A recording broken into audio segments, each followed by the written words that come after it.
بسم اللہ الرحمن الرحیم۔ ہمارے نانی نانا کی وفات سے پہلے امی کی شادی ہو چکی تھی، مگر ماموں ابھی کنوارے تھے اور کالج میں پڑھ رہے تھے۔ ماموں کا امی کے سوا کوئی نہ رہا تو ابو نے کہا کہ ہم فائز کو اپنے ساتھ رکھ لیتے ہیں، یہ اکیلا گھر میں کیسے رہے گا۔ تبھی امی اپنے چھوٹے بھائی کو گھر لے آئیں۔ ماموں ہمارے پاس رہنے لگے۔ ماموں نے اپنے مکان کرائے پہ اٹھایا اور کرائے کی رقم سے اپنی تعلیم کا خرچ پورا کرتے رہے۔ جب تعلیم مکمل ہو گئی تو ابو نے بھاگ دوڑ کر کے انہیں ایک سرکاری محکمے میں کلرک لگوا دیا۔ یوں ماموں فائز ایک طرح سے اپنے پاؤں پر کھڑے ہو گئے۔ وقت گزرنے لگا۔ ملازمت ملنے کے 4 سال بعد ماموں کے پاس اتنی رقم جمع ہو گئی کہ وہ اپنی شادی کا خرچ اٹھا سکتے تھے۔ امی نے رشتہ داروں میں سے ایک لڑکی بھائی کے لیے پسند کر لی، جو خوبصورت تو تھی مگر امیر باپ کی بیٹی نہ تھی۔ اس کے والد ایک دکان پر ملازم تھے۔ یہ ان کی اکلوتی بیٹی تھی جس کا کوئی بھائی تھا نہ کوئی بہن۔ مختصر سی فیملی تھی، سفید پوش مگر شریف لوگ تھے۔ والدہ نے دیر نہ کی اور بھائی کا رشتہ ادھر ڈال دیا۔ سمیرہ ہماری ممانی بن کر آ گئی۔ کچھ دن ماموں اور سمیرہ ممانی ہمارے ساتھ رہے۔ جب ان کے ہاں ایک بیٹا ہو گیا تو والدہ نے بھائی کو تجویز دی کہ تم اپنے والد کا مکان جو کرائے پہ اٹھا رکھا ہے اسے خالی کرا لو اور اس میں اپنی فیملی کے ساتھ شفٹ ہو جاؤ۔ اس طرح تم بھی سکون سے رہو گے اور ہمیں بھی جگہ کی تنگی نہ ہوگی۔ ممانی پہلے ہی سوچ رہی تھی کیونکہ ہم چاروں بہن بھائی چھوٹے تھے۔ ہماری چیخو پکار اور شور شرابے سے وہ تنگ آ جاتی تھی۔ ماموں ممانی اپنے گھر میں شفٹ ہو گئے۔ اب وہ ہفتے میں ایک دن ہمارے یہاں رہنے آتے اور پھر اپنے گھر لوٹ جاتے۔ ان سے ہم لوگوں کا پیار کا رشتہ قائم تھا۔ خاص طور پر امی جان کو اپنے بھائی سے بہت محبت تھی۔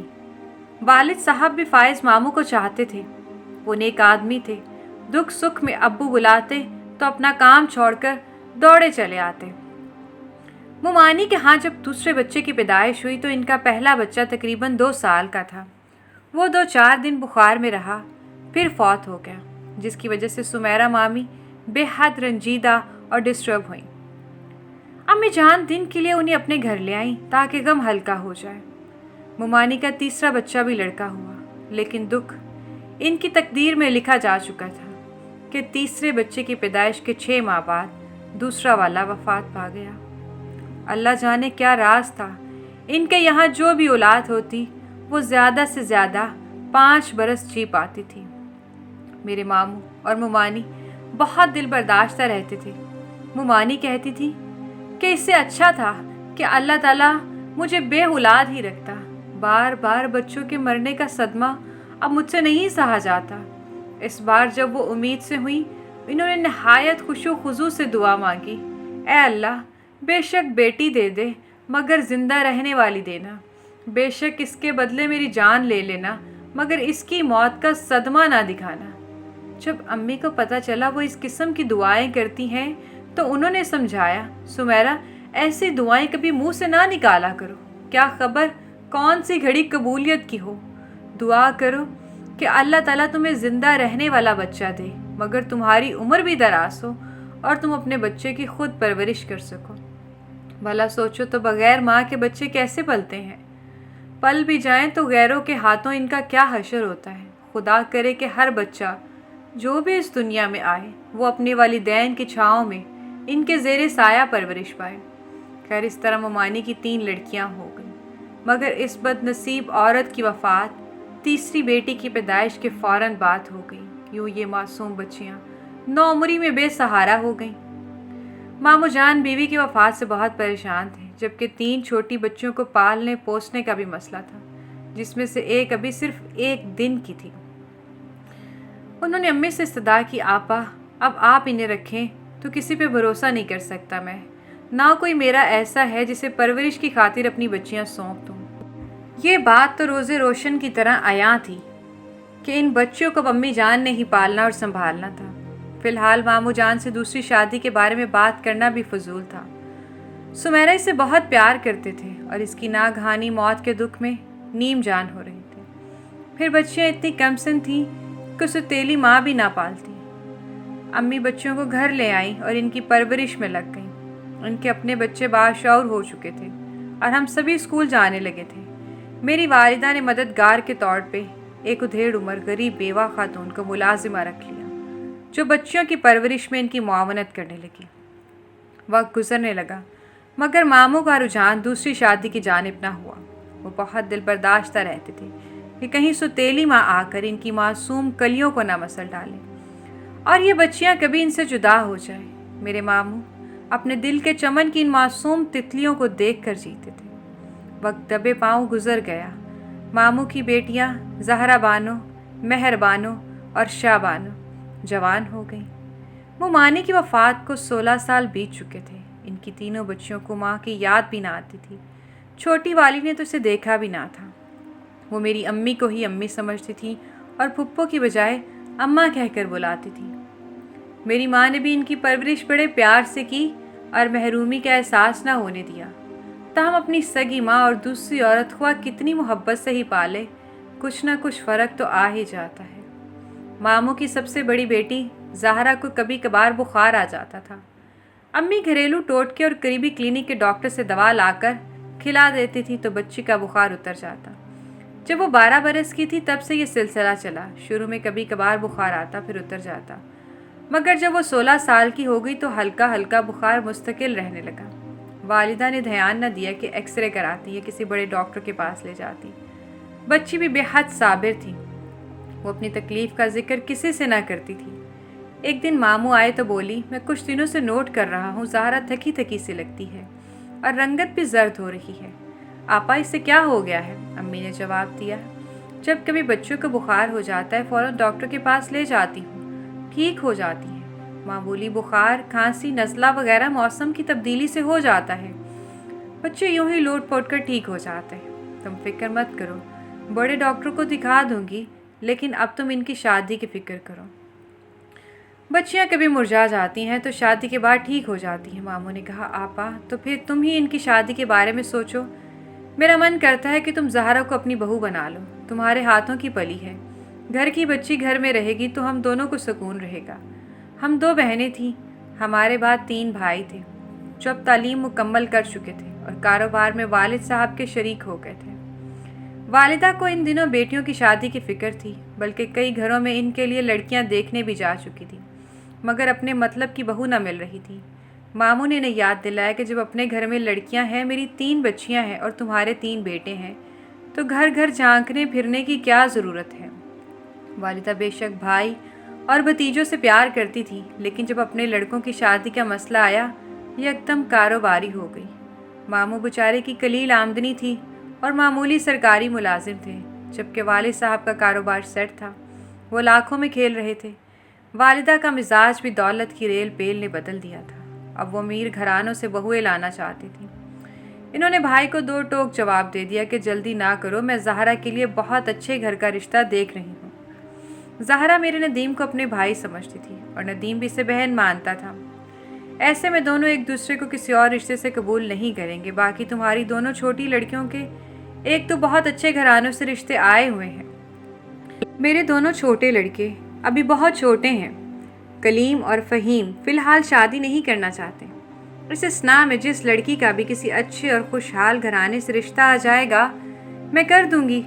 لڑکیوں کو زیادہ دیر تک گھر بٹھائے رکھنے میں کس حق میں نہیں ہوں میں۔ اپنی لڑکیوں کی شادی بھی میں نے 16 برس کی عمر میں کر کے انہیں ان کے گھروں کا کر دیا تھا۔ بیچارے ماموں محبت کرنے والی بہن کا ٹکا سکا جواب سن کر خاموش ہو گئے۔ حالانکہ ان کی دلی خواہش تھی کہ زہرا کا رشتہ کم از کم امی جان اپنے بڑے بیٹے ندیم کے لیے لے لیں، کیونکہ وہ ندیم بھائی کو بہت پسند کرتے تھے۔ مگر میری ماں نے دولت کے ضم میں بھائی کو انکار کر دیا اور تسلی دی کہ فکر مت کرو، تمہاری لڑکیوں کے رشتے سے اچھے گھرانوں سے آئیں گے وہیں کروں گی۔ بہن کی باتوں سے بھائی کا دل اندر سے ٹوٹ گیا، مگر زبان سے کچھ نہ کہا۔ پہلے سے اس بہن کا یہ احسان کم نہ تھا کہ ان کی بچیوں کو پال پوس کر بڑا کر دیا تھا۔ وہ بددل ہو کر لوٹ گئے۔ ادھر امی پرسکون تھی۔ امی نے زہرا کا رشتہ اپنی سسرال میں ایک نارمل سے گھر میں طے کر دیا۔ لڑکے کا نام مدثر تھا۔ شادی کی تاریخ رکھ دی گئی۔ ماموں کے دل سے میل جاتا رہا، کیونکہ امی جان ان کے سارے کام کر رہی تھیں اور جہیز بھی اپنی طرف سے ٹھیک ٹھاک بنا کر دیا تھا۔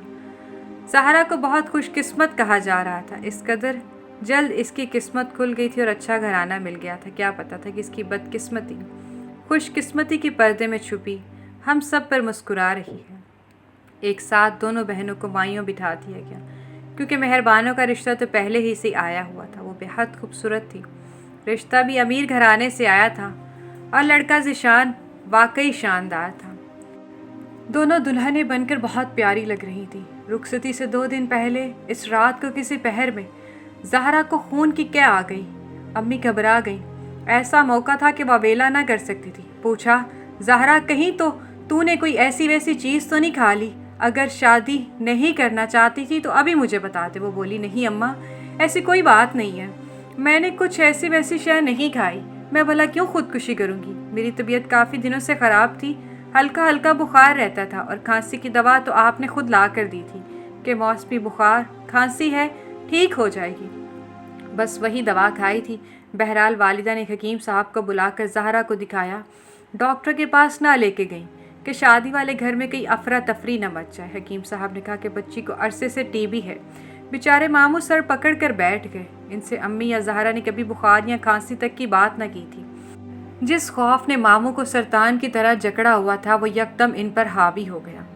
انہوں نے کہا کہ میں نے اپنی زہرا کی ابھی شادی نہیں کرنی۔ امی نے انہیں سمجھایا کہ اس وقت شادی ملتوی کرنا مناسب نہیں ہے، ورنہ تمہاری دوسری لڑکی کی شادی کا بھی اس پہ بڑا برا اثر پڑے گا۔ شادی ہو جانے دو، پرسوں باراتیں آنے والی ہیں، ابھی اپنے لب سی لو، بعد میں علاج کروا لیں گے، زہرا تندرست ہو جائے گی۔ یوں زہرا اور مہر بیاہ کر اپنے سسرال چلی گئی۔ میری امی مہربانوں کے ساتھ گئی تھیں، وہاں ان کا استقبال محبت سے کیا گیا، مگر امی نے محسوس کیا کہ دلہا کچھ خاموش اور سنجیدہ ہے۔ وہ سمجھی فطری شرم و حیا ہوگی۔ خیر مہربانوں کو کمرے میں لے جا کر بٹھا دیا گیا۔ سب لوگ چلے گئے تو دلہا نے کمرے میں آتے ہی دلہن سے کہا، تم میرے والدین کی پسند پہ لائی گئی ہو، جبکہ میں ایک اداکارہ کو پسند کرتا ہوں۔ میں دوسری شادی گلاب سے کروں گا۔ تمہیں رہنا ہے تو میرے ماں باپ کے ساتھ ہی رہنا ہے، ورنہ طلاق لینا چاہو گی تو دے دوں گا۔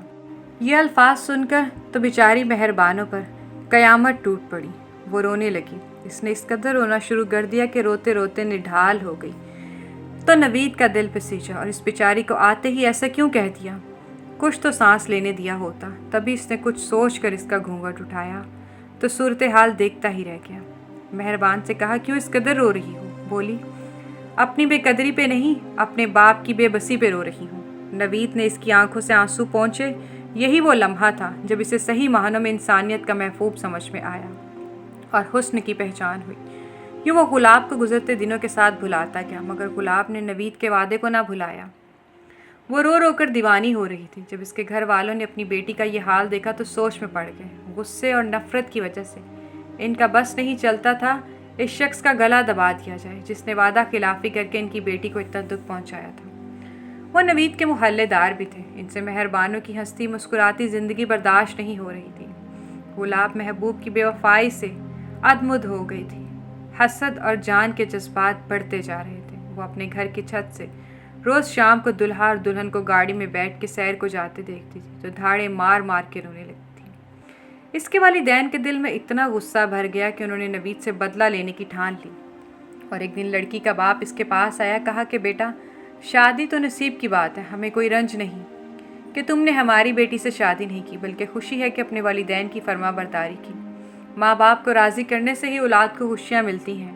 ہم بالکل بھی خفا نہیں ہیں، مگر آپ سے درخواست ہے کہ ہماری طرف سے شادی کی دعوت کو قبول کر لیں تو خوشی ہوگی، ہمیں کسی قابل سمجھا جائے۔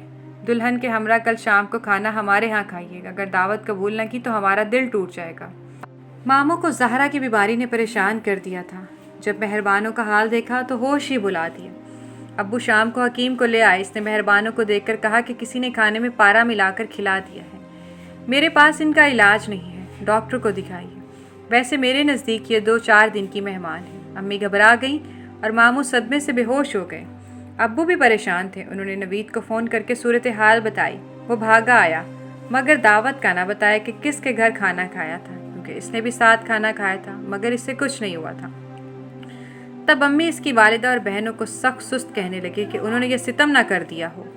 وہ کیوں کریں گی آنٹی، وہ بے حد خوش تھیں۔ مہربانوں سے آپ پوچھ لیں کیا معلوم ہوا ہے، میں خود سمجھنے سے قاصر ہوں۔